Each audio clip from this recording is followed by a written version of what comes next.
अस्सलामुअलैकुम वरहमतुल्लाहि वबरकातुहू।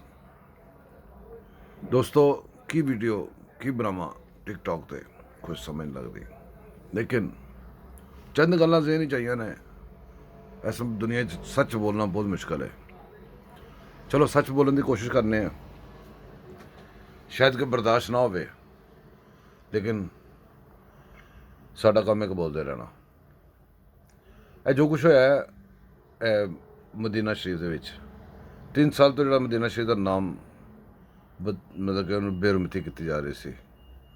यह बिल्कुल सोची समझी स्कीम के तहत होया है।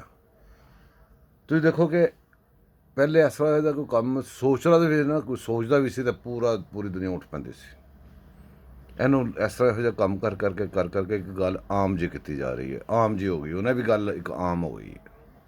सजावां देती फलाना कि कादी सजावां देती यार, इस सजावां ने इस कम दियाँ, यह कम तो इस सजावां यार खुदा का ना जे।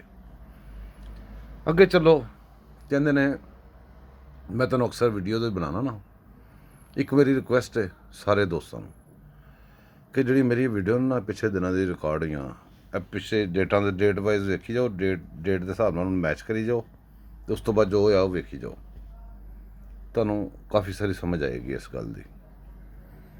दूसरी रिक्वेस्ट है कराँगा कि एक मैं अक्सर गल करना कि इशू नू खत्म करने वास्ते एक इशू बन जाता, उन्होंने खत्म करने वास्ते एक होर इशू बना देने, तो फिर पहले का खत्म हो जाता है।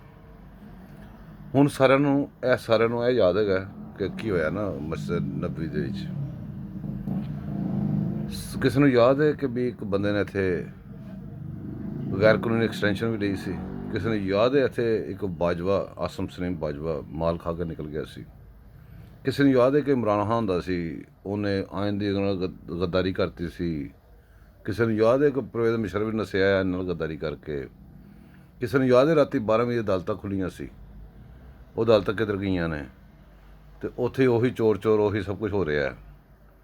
किसी ने याद है कि भी साढ़े नाल इलैक्शन वाली की गेम हुई सी। किसी ने याद है कि हुकूमतां बदल रही सी, किधर गईयां ने, पंजाब दी कहंदी है उत्थे कहंदी तो उधर कहंदी, नवे इशू बना के तुर पे।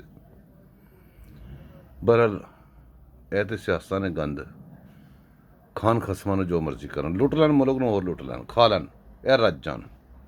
एडे गैर आइनी पाकिस्तानी ना हर जगह ते लैंटर पा बैठे ने, हर जगह ते बैठ गए ने, उत्ते उत्ते टॉप के उत्ते चढ़ के थल्ले आपे कंट्रोल करी जा रहे हैं। यह कब्जा कर चुके हैं। कभी कुछ साड़ी आने वाली नस्ल की कोई जरूरत है छुड़ा लैनगे, नहीं तो फिर चला गया कब्जे तो होंदे ही रहिंदे ने दुनिया ते, मुल्कां ते भी होंदे ने, घरां ते भी होंदे ने।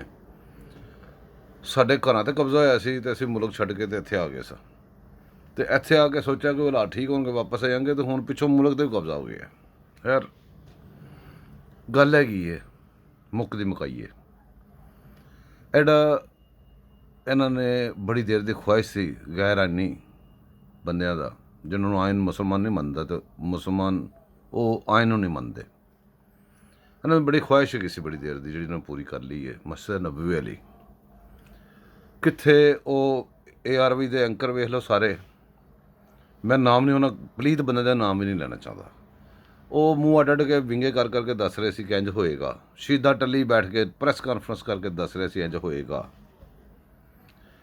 मनज़म तरीके नाल सारा किया, बंदे कित्थों आए, कित्थे पहुँचाए गए, किस तरह होया सारा कुछ। लेकिन गुस्सा करो गिला करो, इस पेज ते सारे इकट्ठे गए जे, नून मीम चीन सीन सब इकट्ठे रलाओ, PTI उरे परे, जो मेरे नबी के खिलाफ गल है कि सारे इकट्ठे गए हैं।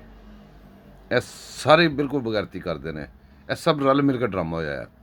तो यह एक जी मेरे नबी के रोज़ा मुबारक की हुरमत से उन्होंने पामाल किया गया, रस्सा खोलिया गया, इस गल में काम जी गल करती गई है। बहरहाल मेरे को तो अल्फाज भी नहीं है, मैं कोई वीडियो बनाने का प्रोग्राम नहीं सीगा, बस जो भी मेरे ज़हन च आया तुहानूं कहता। अल्लाह हाफिज़।